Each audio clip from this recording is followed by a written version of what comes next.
para estudarmos juntos algum tema. Pronto, como eu ia dizendo, nós vamos iniciar mais uma reunião agradecendo a Deus por estarmos aqui juntos para estudarmos mais um tema evangélico e doutrinário, né? Que realmente nós precisamos demais sempre lembrar, né? Desses temas com relação à vida, à preservação da vida. Nossa irmã Cláudia Cândida, ela veio nos presentear mais uma vez com as suas palavras. E nós vamos, então, logo para a nossa prece de início, mentalizando todos aqueles que necessitam de paz, de luz, de saúde, mentalizando todos os irmãos que se encontram, principalmente, desequilibrados, desestruturados, com depressão. Vamos mentalizar principalmente esses irmãos nesse setembro amarelo que vem nos lembrar as dores da alma.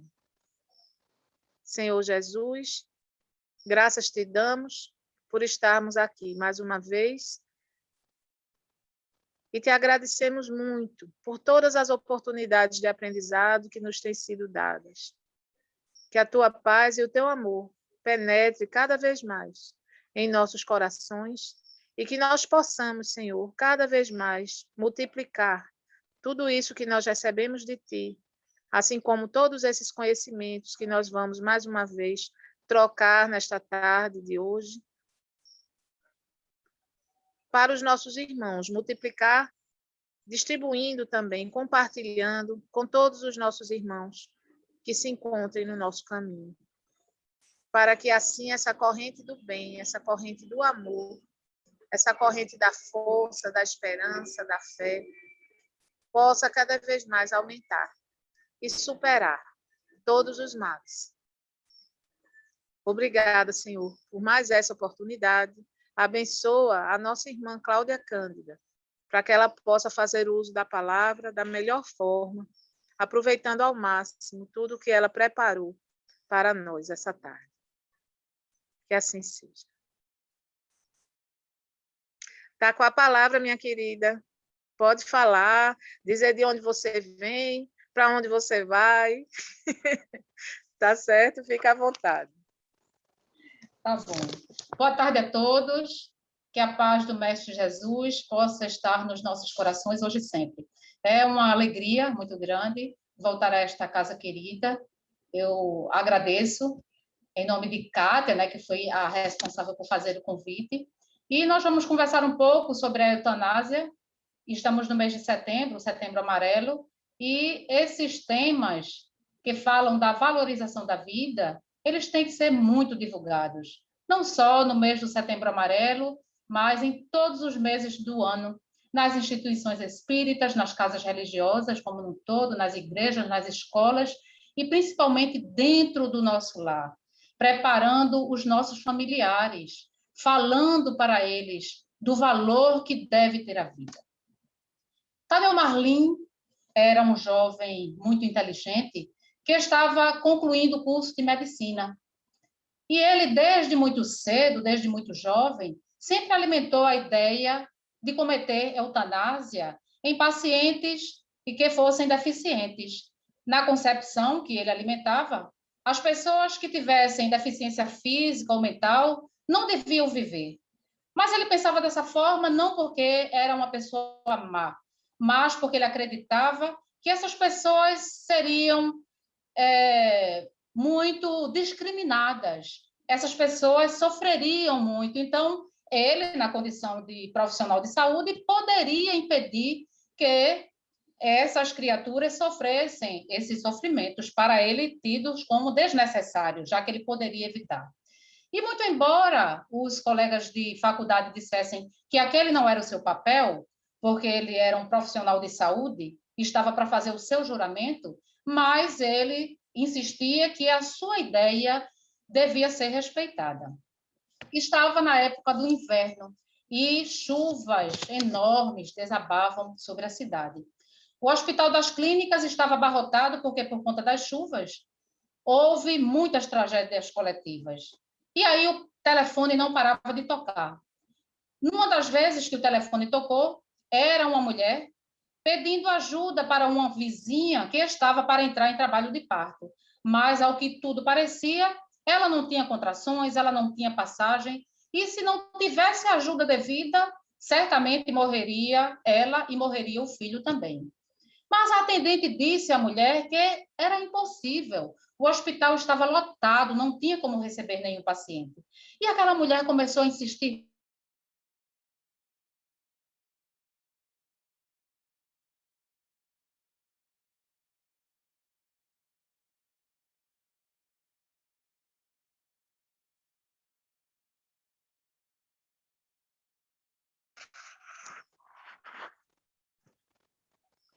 Vocês estão ouvindo Cláudia, gente? Ou só sou eu que não estou ouvindo? Não estamos ouvindo. Não estamos ouvindo, não. Então parou, né? Para todo mundo. Claudinha? Travou. Ela caiu, acho. Isso. Sumiu. Vamos aguardar só um pouquinho, ela já deve estar retornando. E eu é que estou com... Aqui está desligada a energia, eu estou sem Wi-Fi, estou aqui com dados novos. Claudinha? Voltei. Pronto, aí a gente parou, sabe onde a gente parou, né? De lhe ver. Não sei, mas acredito que no momento em que o doutorando entrou na ambulância e foi para a casa da senhora. Pronto, vamos lá na ambulância com a senhora e você. Vamos lá. Então, o doutorando entra na ambulância e se dirige para a casa da mulher levar o socorro. E quando ele chega, fica estarrecido, porque o local só existia miséria. Eram crianças sujas, descalças, muito magras, despenteadas, e ele ficou meio estarrecido, mas resolveu dar sequência à sua caminhada, pegou a escada e subiu. A casa da mulher era em cima, no primeiro andar. E quando ele chega, observa a mulher suando frio, meio agoniada, e tratava-se de uma imigrante alemã, uma imigrante que já estava no seu 10º filho. Ela já tinha 9 filhos, essa era a 10ª gestação, e era uma mãe sozinha, porque o marido, quando tomou conhecimento da sua 10ª gestação, pediu para que ela abortasse, mas ela disse que não abortaria. Então, ele resolveu deixar a casa, abandonou a mulher e os filhos. E estava lá a mulher, de fato, sem ter a devida passagem, sem ter as contrações, e o médico, o doutorando, depois que fez uma análise muito rápida, aplicou uma medicação para que ela pudesse ter, então, as contrações. Era preciso esperar um pouco para que a medicação fizesse efeito. Enquanto isso, ele resolveu aproximar-se da janela para olhar a paisagem. E quando ele olha para aquela paisagem, ele se pergunta: mas será que Deus existe? Porque se Deus de fato existe, como é que ele permite tanta miséria? E quando ele estava lá perdido em seus pensamentos, a mulher deu o primeiro gemido e era o sinal de que as contrações estavam começando. E as contrações aumentaram, até que ela finalmente deu à luz. Era um menino.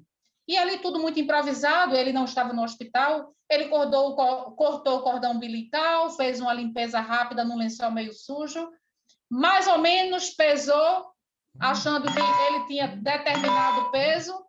Quando ele foi colocar a criança na cama para medir mais ou menos quantos palmos tinha e ver quanto é que ele tinha de comprimento, ele pôde observar que a criança era deficiente. Tinha a perna direita mais curta do que a esquerda e o pé completamente virado para dentro. Então, ele blasfemou. Mas tanto sacrifício para salvar a vida de um coxo? Afinal de contas, que futuro terá essa criança? Quando for para a escola, os meninos irão mangar, chamando ele de coxo, de aleijado, de capenga. Pode ser que ela se revolte, abandone a escola e vire um marginal. Mas eu poderei resolver a vida desta criança. Eu vou cometer a eutanásia. Afinal de contas, não existem testemunhas e, para todos os efeitos, a criança morreu depois do parto. E aí ele tirou da sua maleta uma substância e, quando ia aplicar no bebê, ele teve uma chamada de consciência. Mas o que acha que estás fazendo? Por acaso tu és Deus? Tu não já vieste fazer o teu papel e não já cumpriste? O que é que permite que tu possas interferir e pensar no que deveria ser o futuro dessa criança? Como podes te dar o direito de julgar assim? Tu estás fazendo medicina para salvar vidas e não para aniquilá-las. Então, ele ficou meio paralisado, jogou a substância fora e pensou consigo mesmo: bom, o que eu vim fazer aqui, na verdade, eu já fiz. Arrumou sua maleta, deu umas instruções à mulher e foi embora. Os anos se passaram. Ele finalmente formou-se, especializou-se em pediatria, casou-se, abriu uma clínica, ganhou muito dinheiro, ficou muito famoso e teve um filho único. Esse filho cresceu, casou-se e teve uma filha de nome Bárbara. Bárbara era os encantos de Tadeu Merlin, a única neta.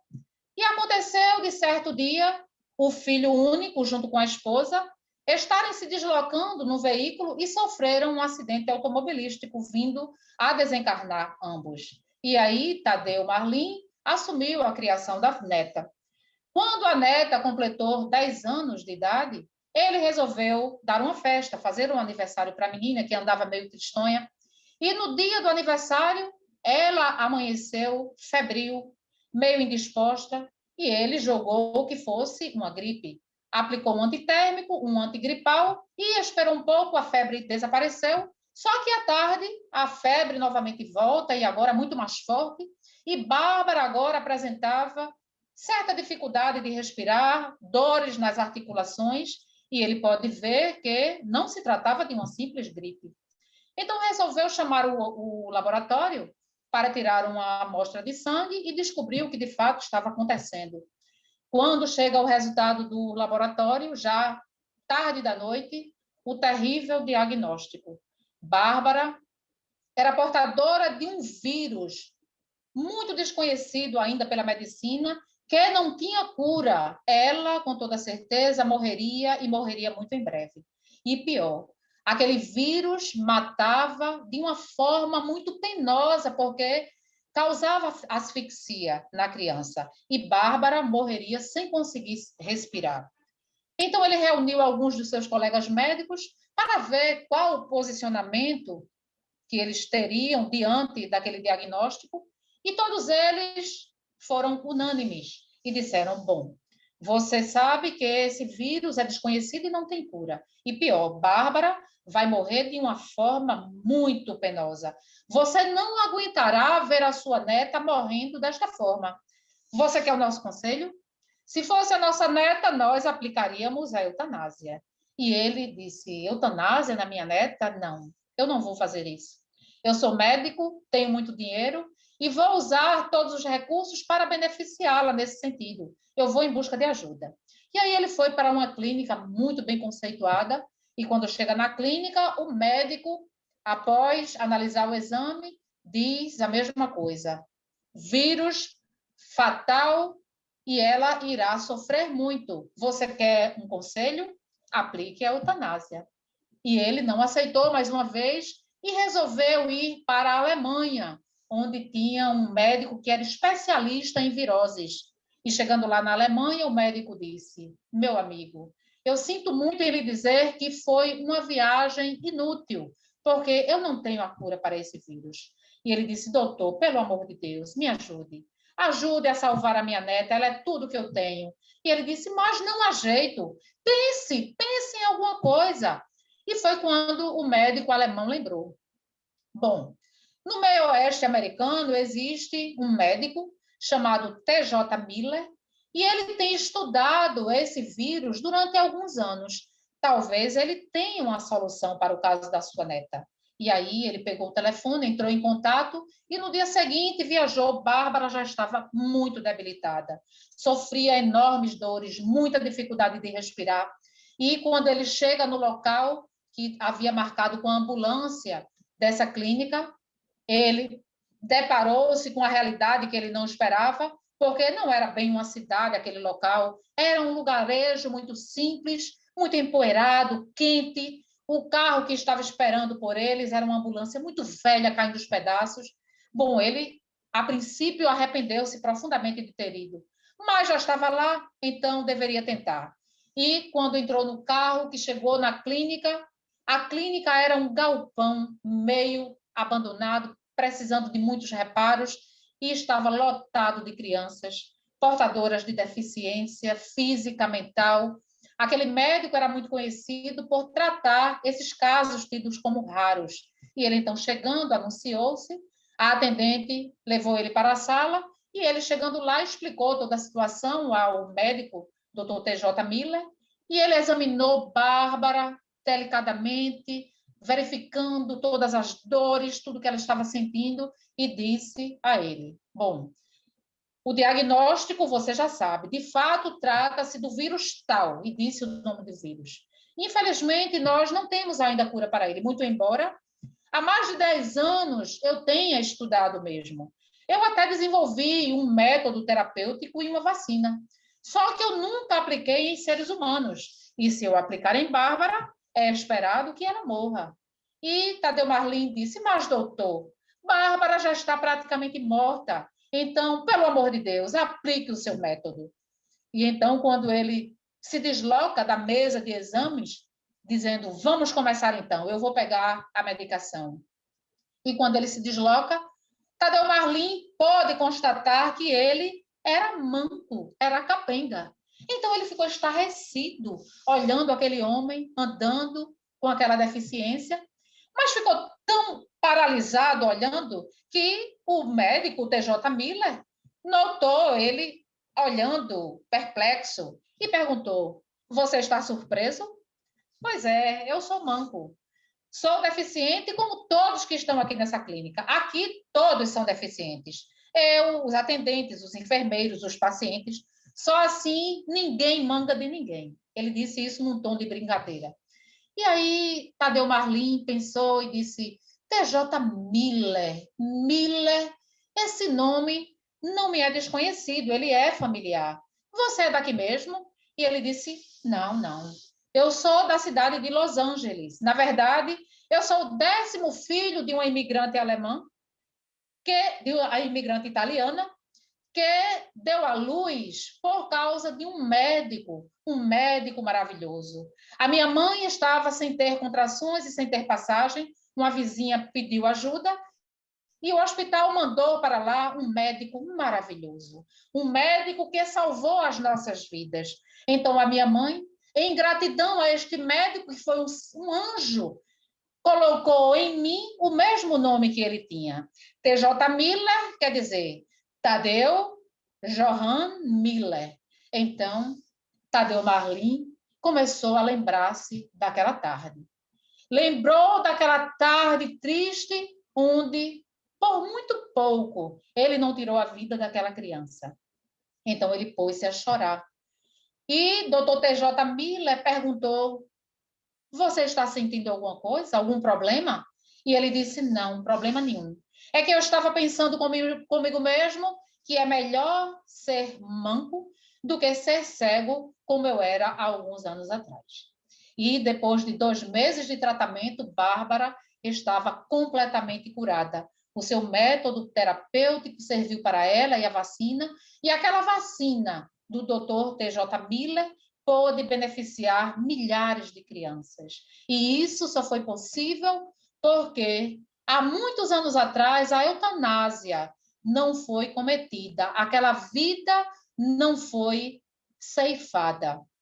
Então, nós falamos muito em eutanásia, não só da eutanásia, mas de todas as outras formas que interrompem a vida, como o aborto, como o suicídio, mas especificamente sobre a eutanásia. O que é a eutanásia?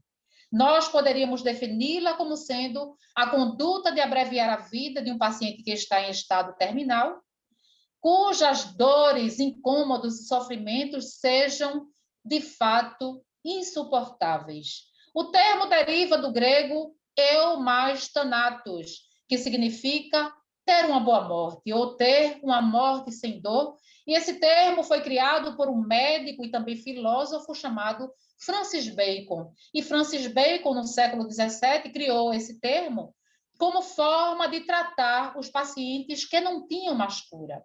Nós podemos dizer com toda certeza que trata-se de um assunto muito polêmico no mundo todo, assim como é o aborto, assim como é o suicídio, assim como é a pena de morte. A Holanda foi o primeiro país a permitir a prática da eutanásia em abril de 2002. E ela criou uma série de protocolos, de exigências, para controlar esta prática. Então, todos os pacientes que fossem eutanasiados, eles precisavam passar por uma comissão formada por médicos, por juízes, por sociólogos, precisava passar ainda por um segundo médico para ver a opinião dele também. O paciente tinha que estar lúcido ainda e tinha que estar sentindo dores terríveis, ser um paciente de estágio já terminal. A idade mínima estipulada na Holanda era de 12 anos, e dos 12 aos 16 anos, a criança teria que ter a permissão, a autorização da família. A Bélgica surge como sendo o segundo país a permitir a eutanásia, no mesmo ano que a Holanda, 2002, só que em dezembro. E em 2014, a Bélgica resolveu fazer uma modificação na legislação, ampliando, então, esse leque de alcance. Então, foi determinado, depois dessa reforma na lei, que não existia mais idade mínima. De 12 anos ficou sem idade, e a única exigência feita é que a criança, independentemente da idade, teria que ter discernimento. E nós ficamos sem entender, não é? Porque uma criança com menos de 12 anos ter discernimento acerca da vida e da morte, bom, mas foi isso que foi imposto. E quais os principais argumentos utilizados a favor da eutanásia, para que ela seja realmente praticada, para que se tenha essa permissão? A primeira diz respeito ao próprio paciente. Visa que o direito do paciente ele deva ser respeitado.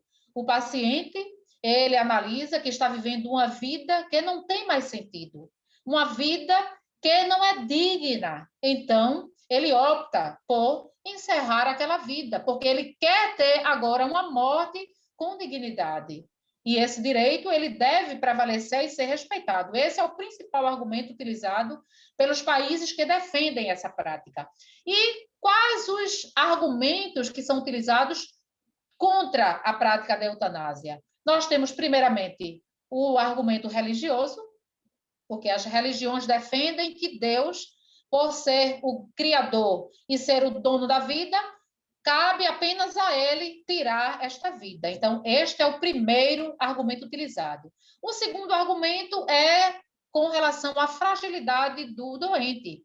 O doente estando com uma doença incurável, no estado ou no estágio final, sabendo que está com os dias contados, é muito esperado que esse paciente se sensibilize e a sua fragilidade faça com que ele haja no impulso, haja dominado pela emoção e faça uma escolha equivocada.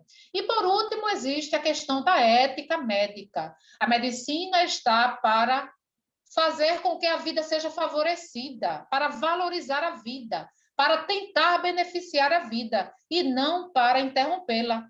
Não que a ciência médica tenha como finalidade evitar a morte. Não, porque isso não é possível. Ninguém evita a morte.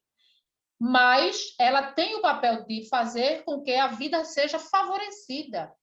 E ela precisa trabalhar em benefício do doente, quer seja em busca dos métodos terapêuticos capazes de curar o paciente, quer seja em busca de métodos apenas paliativos, para dar qualidade melhor de vida ao paciente. Existe aquilo que nós chamamos de eutanásia ativa e eutanásia passiva.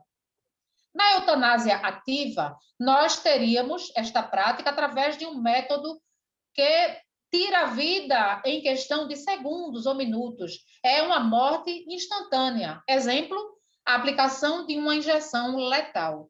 Então, o médico aplica uma dose letal no paciente e ele morre em questão de segundos ou de minutos, é uma morte instantânea. Aqui, nesta eutanásia ativa, entra aquilo que nós chamamos de suicídio assistido. Muito embora as pessoas confundam eutanásia ativa com suicídio assistido, existe uma diferença entre as duas. Na eutanásia ativa, é preciso que uma terceira pessoa, no caso um médico, um profissional de saúde, ele aplique uma injeção para tirar a vida do paciente. Já no suicídio assistido, o paciente ele vai ser preparado para que ele mesmo esteja capacitado a se auto-aplicar uma dose letal. Então, nesse caso do suicídio assistido, a responsabilidade ela vai recair principalmente no paciente, já que ele está sendo preparado para se auto-aplicar esta dose. Na Suíça, existe uma clínica que é especializada em suicídio assistido e que se chama Dignitas. E nesta clínica, as pessoas fazem a inscrição com antecedência, pagam uma taxa exorbitante e, detalhe, as pessoas que fazem inscrição nessa clínica, elas não estão doentes, elas não são pacientes terminais e, ao contrário, não são pacientes, são pessoas jovens, pessoas saudáveis, mas que fazem a inscrição porque, no futuro, caso precise, eles já estão com a vaga ali reservada, né?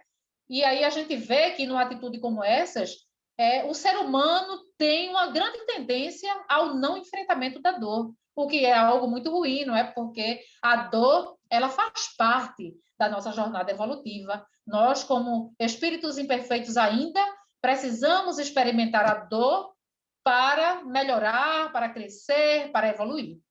Já na eutanásia passiva, nós vamos ter a morte por um método não ativo, ou seja, é um método que vai causar a morte, mas uma morte lenta, como, por exemplo, não cumprir o protocolo de funções vitais, manter as funções vitais em funcionamento, como alimentação. Então, o paciente deixa de ser alimentado, deixa de ter água para beber, deixa de tomar as medicações adequadas, deixa de ter cuidados médicos, e aí, de fato, ela vai ter uma morte, só que uma morte um pouco demorada, por isso que é chamada de passiva. E com esta terminologia, existem ainda alguns termos que fazem parte, chamado de distanásia ou aortotanásia. Na distanásia, nós vamos ter um tratamento médico, vamos ter a medicina, aplicando métodos que tentem prolongar a vida do paciente. E, consequentemente, está se prolongando também o sofrimento do paciente. Porque vamos analisar o caso de um paciente com câncer em metástase. O câncer já espalhou no corpo todo, o paciente já fez todos os tratamentos, utilizou todas as terapias, não existe mais nada que possa beneficiá-lo, que possa trazer a cura, e ele está ali agora só na base dos paliativos. Deveria, pelo menos. Aí imaginemos que esse paciente tem uma piora, precise ir para a UTI e precise ser entubado. E aí nós perguntamos, até que ponto seria de fato válido levar um paciente como esses para um entubamento? Será que isso é o procedimento correto? Porque não estaria prolongando o sofrimento, já que não existe nenhuma perspectiva com relação à cura nem à melhora desse paciente?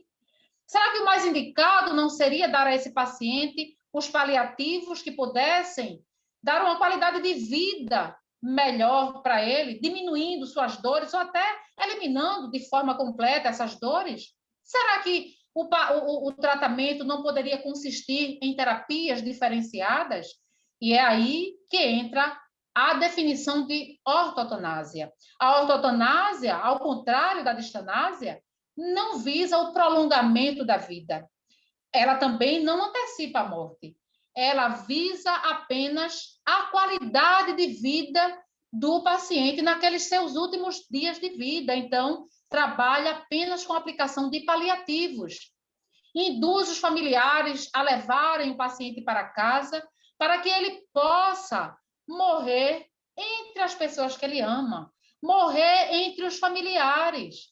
Porque o tratamento não só consiste em radioterapia, em quimioterapia, em cirurgias, consiste também em estar na presença daquele a quem nós amamos, sentindo o calor humano dessas pessoas. Então, é aí que entra a ortotanásia com a intenção de humanizar a morte. É nisso que a medicina precisa focar, na humanização da morte. O Conselho Federal de Medicina editou em 1805, aliás, editou a Resolução 1805 para a efetivação do direito de morrer com dignidade, ou seja, a aplicação da ortotanásia, não prolongando o sofrimento do paciente e dando a ele uma melhor qualidade de vida. Mas o que é que reza a nossa legislação? Aqui no Brasil é proibido, a prática é proibida, a prática da eutanásia, porque é considerada crime. A Constituição Federal, ela considera o direito à vida como sendo inviolável, ou seja, não cabe a ninguém violar esse direito. Mas, como nós falamos no início, é um assunto muito polêmico em todos os países e que costuma deixar muitas brechas. O nosso Código Penal, o Código Penal brasileiro, diz que a prática da eutanásia não está determinada. E se ela não está determinada, o médico que cometeu, que praticar a eutanásia em algum paciente, ele vai responder por homicídio simples, de acordo com o artigo 121. E respondendo por homicídio simples, ele vai estar lá sujeito à reclusão, não sei se de 6 a 20 anos, não sei se de 2 a 10, eu não estou muito lembrada. Mas só para a gente ver o quanto realmente o assunto é polêmico e deixa muitas brechas. A própria legislação deixa muitas brechas.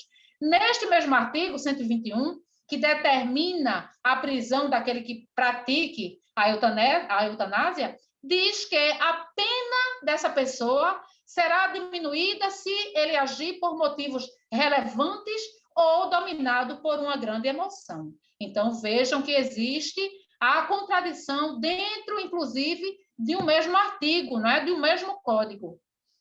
E qual é a visão espírita da eutanásia? Como é que nós entendemos? Será que significa homicídio ou significa por fim a um sofrimento?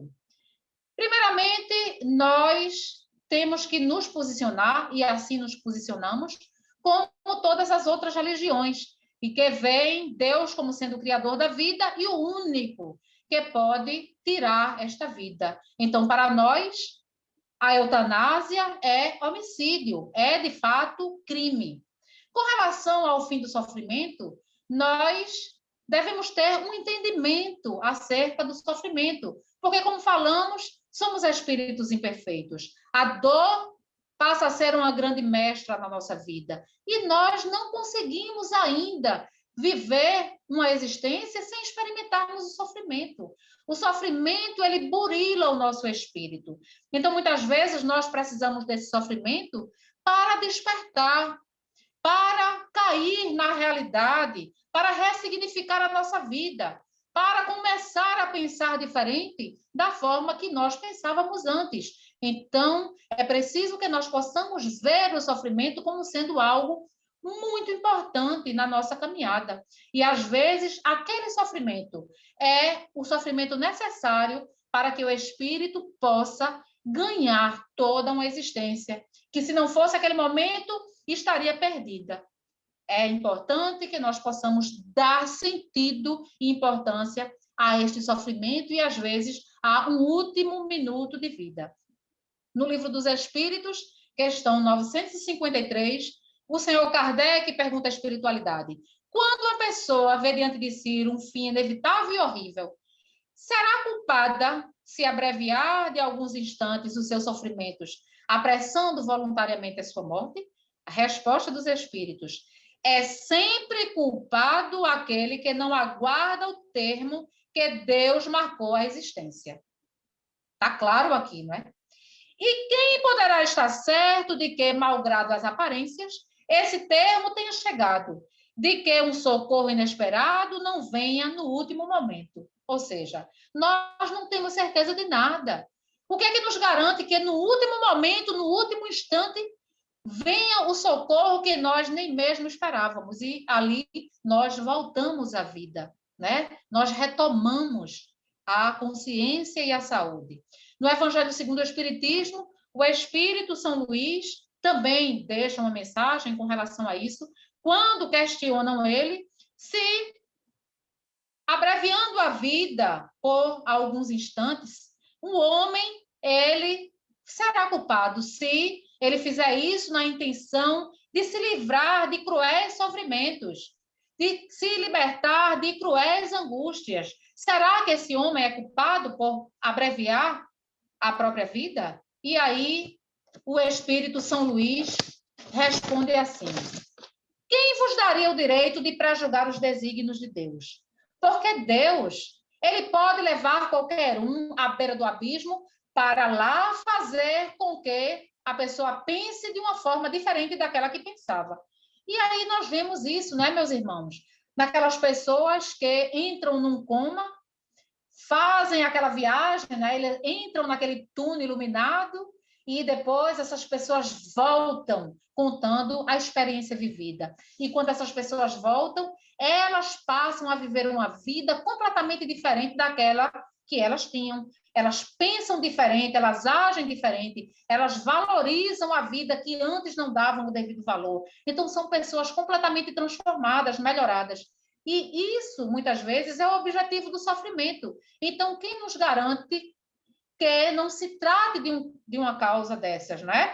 Que Deus esteja levando a criatura à beira do abismo para que ela possa refletir, meditar sobre a necessidade de se melhorar e voltar e ter uma vida agora digna, de fato, muito digna. E a gente vê que a ciência, ela já errou, né? Ela já se equivocou milhares de vezes. Quantos não foram os pacientes que os médicos deram por morto, né? Que desenganaram completamente, dizendo à família para só esperar o momento. E esses pacientes, eles deram a volta por cima, eles conseguiram driblar a morte, né? Voltaram e contaram a sua experiência. Então, isso é só para a gente ver que nós não sabemos de nada, né? E esse último momento, com toda certeza, vai servir para que esse espírito ele possa arrepender-se, ele possa perdoar, ele possa, de fato, fazer algo que durante a vida toda dele ele não conseguiu. Então, como espíritas que nós somos, nós precisamos dar valor e saber a importância que existe no último minuto de vida. Por isso, quando nós vermos alguém falando em eutanásia como forma de abreviar a vida, porque a eutanásia, na verdade, é matar por piedade, né? A gente ama tanto uma criatura e vê ela naquele leito de dor e deseja que ela não sofra tanto. Então, o pensamento que pode vir à tona é: eu vou aplicar uma medicação para que esse ente muito querido não experimente esse sofrimento, o que é um grande equívoco. Ele precisa passar por aquele sofrimento e o último minuto de vida talvez seja um minuto decisivo da sua existência.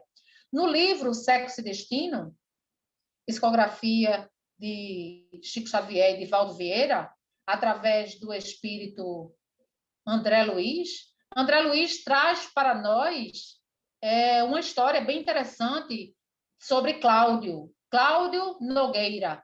Cláudio Nogueira e família, né? Fala do drama vivido em família.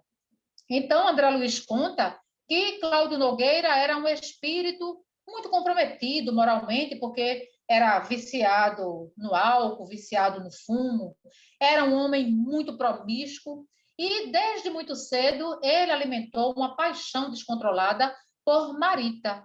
Marita era sua filha adotiva, que, na verdade, era filha biológica, mas ele não tinha conhecimento disso. Ele adotou a menina sem saber que ele, de fato, era o pai. E essa menina foi fruto do relacionamento que ele teve com a empregada da casa.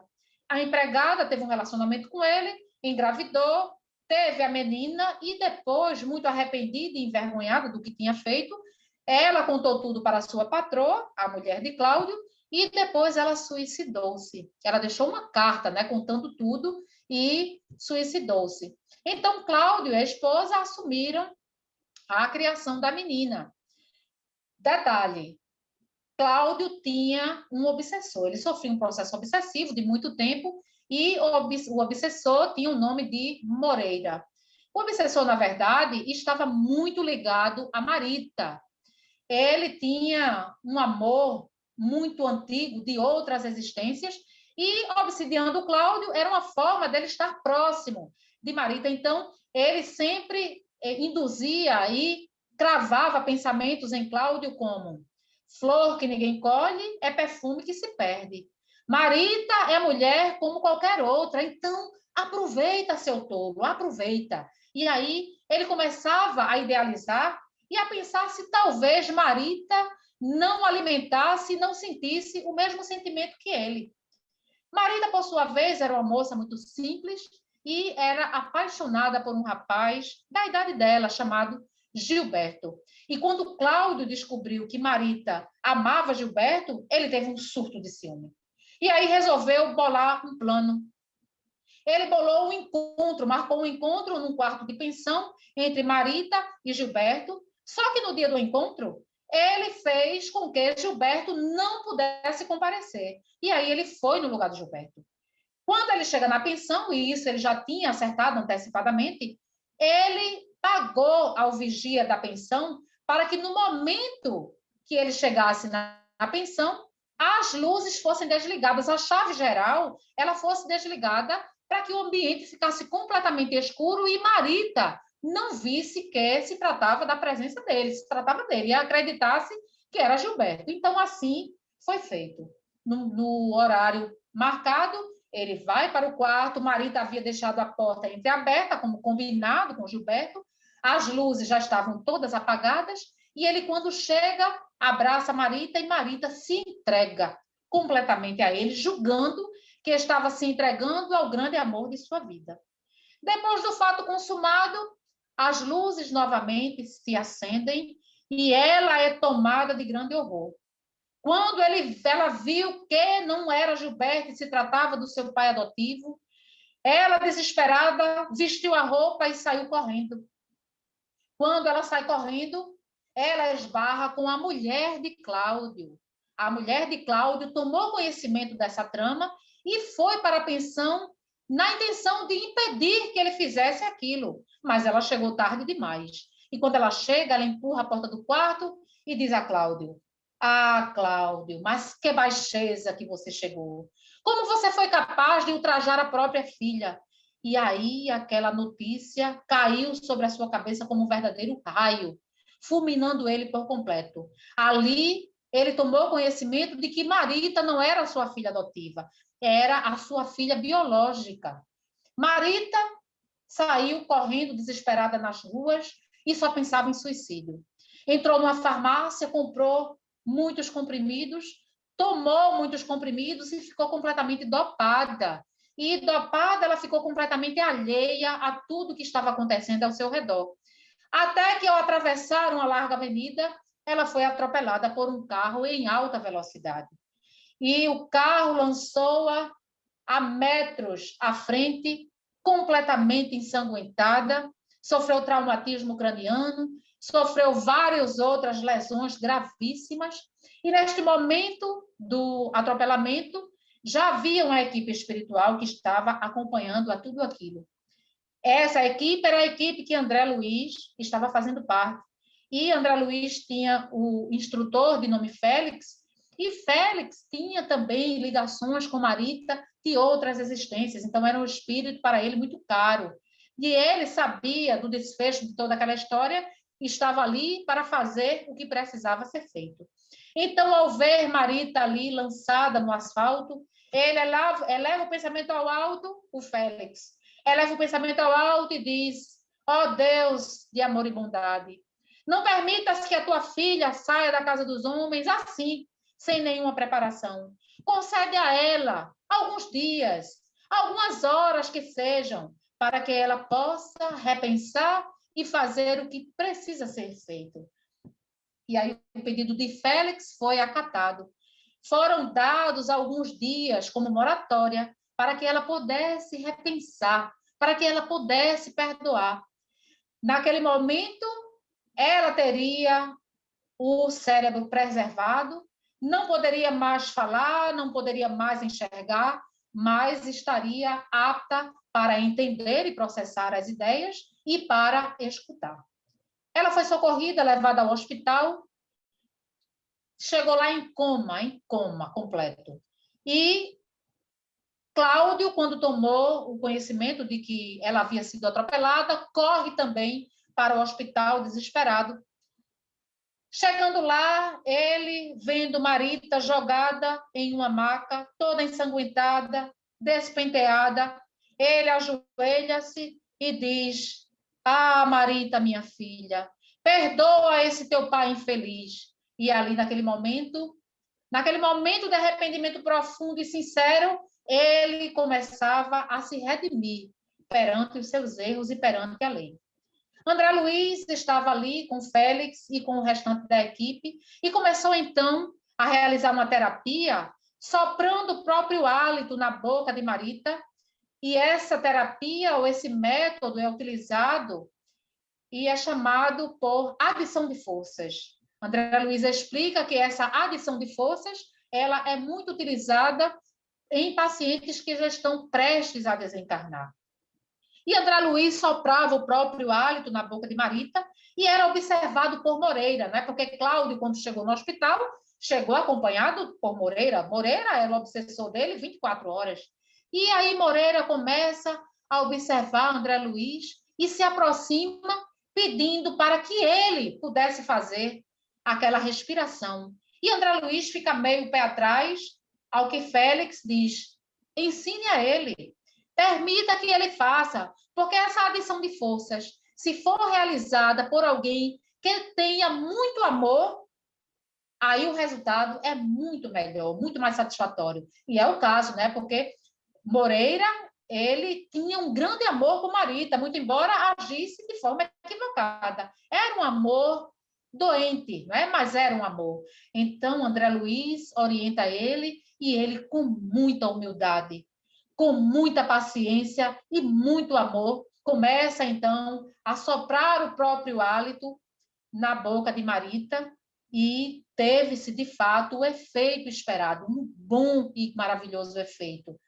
E André Luiz diz que, a partir daquele momento, ele também começou a se redimir perante os seus erros do passado e perante a lei, quando conseguiu ser humilde de coração, ser sincero e fazer aquilo com tanto amor, soprando na boca de alguém que transpirava carniça, de alguém que estava com o corpo todo ensanguentado e salpicado de fezes, mas ele não estava nem aí, queria dar o melhor de si.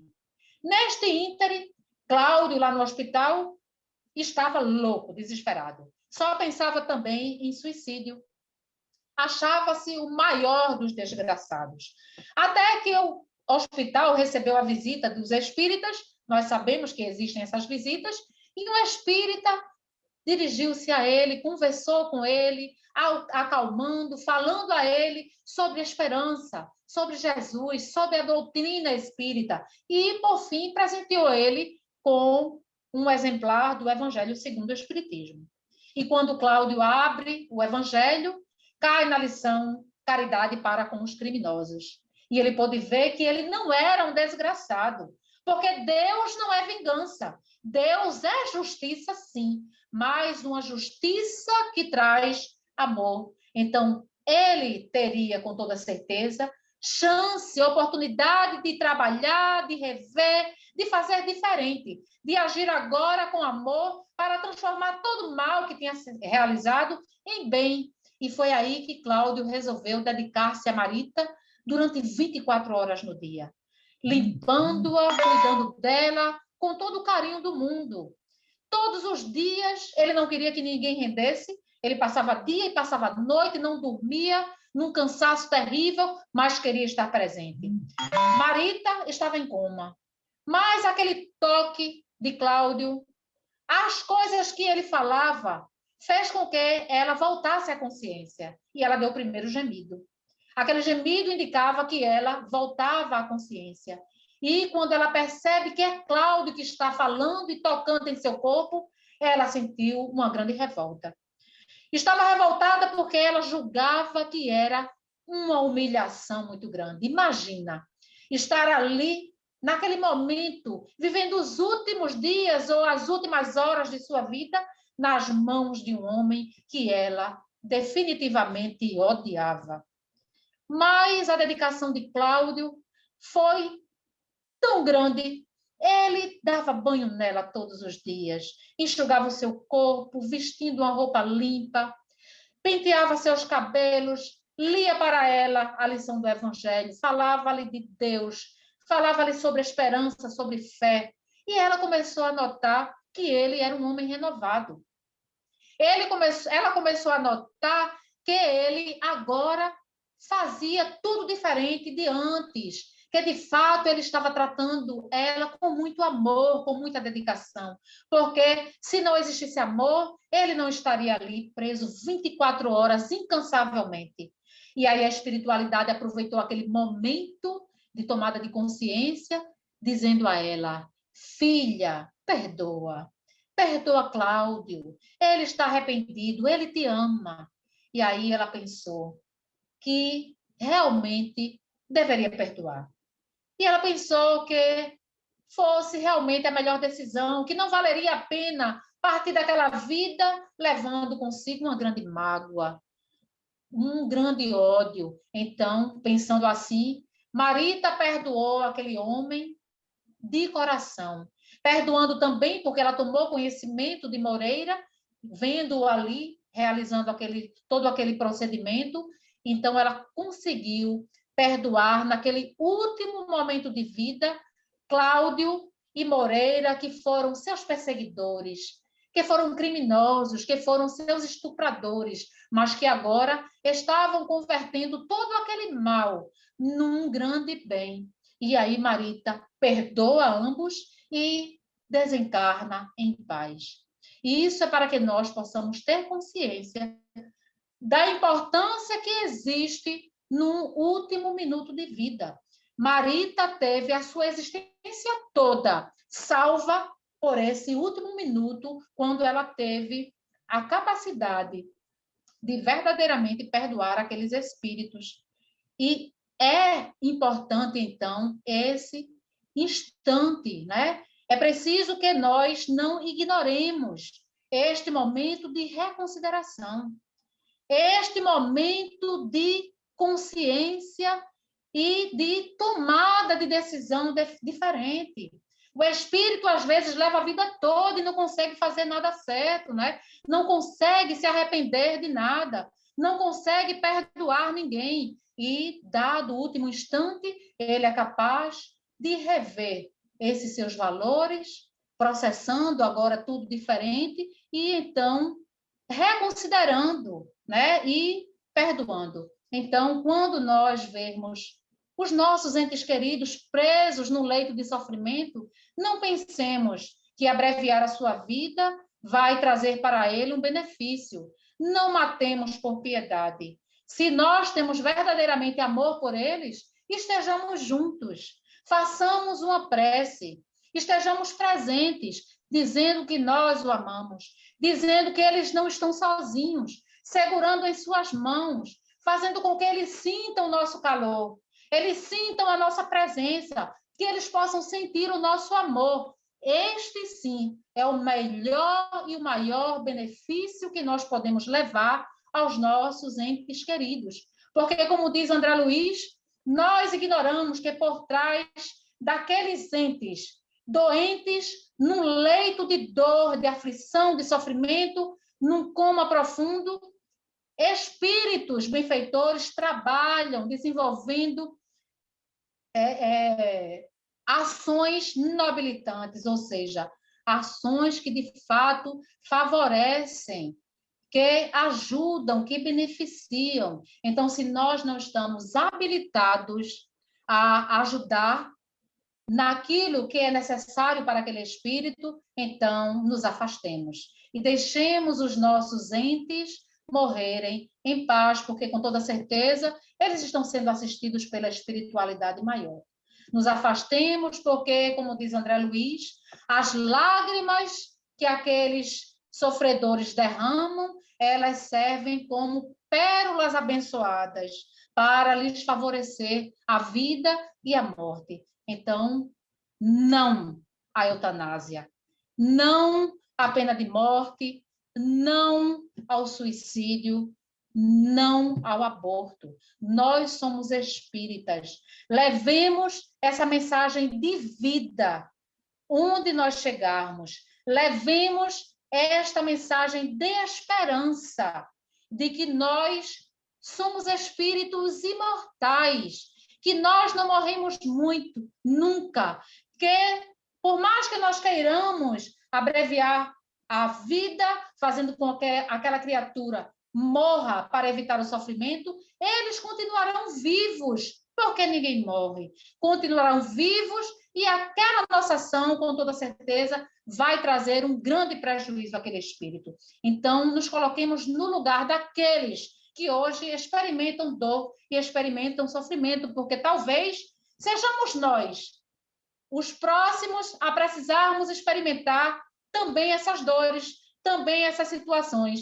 E que nós podemos também precisar desses últimos minutos de reflexão, desses últimos minutos para que nós possamos nos arrepender, para que nós possamos nos auto-perdoar, para que nós possamos perdoar o outro e darmos o devido valor da vida que durante toda a existência nós não tivemos condições, não estávamos habilitados para dar. Então, que Deus possa nos abençoar, possa nos fortalecer para que nós possamos permanecer firmes diante das dores, diante dos sofrimentos, diante da morte física, porque é algo que todos nós vamos precisar experimentar. Uns antes, outros depois, mas todos nós vamos, porque isso faz parte da nossa vida, não é?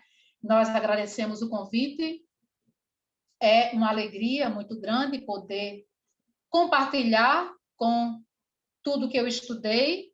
Se não alcançou as expectativas de vocês, mas com toda certeza eu fiz com todo o carinho do meu coração, tá certo? Tentei dar o melhor de mim e que fique aqui um grande abraço de todos nós que fazemos o Centro Semeadores da Fé, que fica na Iputinga. Muita paz a todos, sintam-se verdadeiramente abraçados. Gratidão. Olhe, nós amamos a sua palestra e serviu muito de reflexão. Nós vemos Mário, Rubenita, né, e outras pessoas, algumas estão de câmera desligada, mas nós sabemos que a sua palestra, as suas palavras emocionaram a nós todos, Cláudia. E a gente agradece demais por você compartilhar desse seu conhecimento, dessas suas leituras, dessa sua vivência conosco. E agradecemos a Deus pedindo que Ele abençoe cada vez mais a sua vida de palestrante espírita, para que você distribua isso cada vez mais. Você plante essas flores, que nós temos a honra de colher, né, e de sentir o aroma. Então, que a paz de nosso Senhor Jesus Cristo possa permanecer na tua vida, da tua família linda, que eu amo, né, de todos os encarnados e desencarnados dessa linda família. E que nós todos aqui, né, também nas nossas famílias, possamos contar com essas bênçãos. Nesse momento, vamos fechar os olhos. Nós temos algumas mensagens aí no bate-papo, não sei se você está conseguindo visualizar, de gratidão também, Cláudia. Vamos, então, fechar os olhos e vamos pensar em Jesus Cristo, nosso Mestre amado, que nos viabilizou todos esses conhecimentos e reflexões para o nosso bem, para a nossa felicidade, para que nós plantemos também as sementes, que nós distribuamos também consolo, conforto, através desses conhecimentos e principalmente dessas emoções. Obrigada, Senhor, por mais essa oportunidade de compartilharmos desses maravilhosos conhecimentos. Te agradecemos, Senhor, porque fazemos grandes reflexões sobre a nossa vida, pessoalmente. Todos nós passamos por altos e baixos, por tantos problemas, e, ao mesmo tempo, nós nos fortalecemos com todos eles. Que nós possamos sempre vê-los assim, como uma ponte, para nos levar sempre a um lugar de mais calmaria, de mais bem-estar, diante de tudo que aprendermos, que conseguirmos aproveitar desses momentos de aparente sofrimento que muitas vezes não é compreendido, não é aceito, que nós possamos alimentar a nossa resignação, a coragem e a fé, para passar por tudo isso, sabendo que logo, logo nós vislumbraremos um horizonte maravilhoso, se soubermos aproveitar essas oportunidades. Que todos os irmãos que sofrem nesse momento possam receber esse lenitivo, esse abraço bem quentinho nosso, que nós possamos pensar nessas pessoas, nesse momento. Paz e luz para todos nós, os nossos familiares, todos os que fazem a família, Fraternidade Espírita de Aldeias, Semeadores da Fé, e todos os centros irmãos que estão congregando nesse momento, todos os irmãos que não puderam assistir essa reunião e que estejam necessitando de luz. Que assim seja.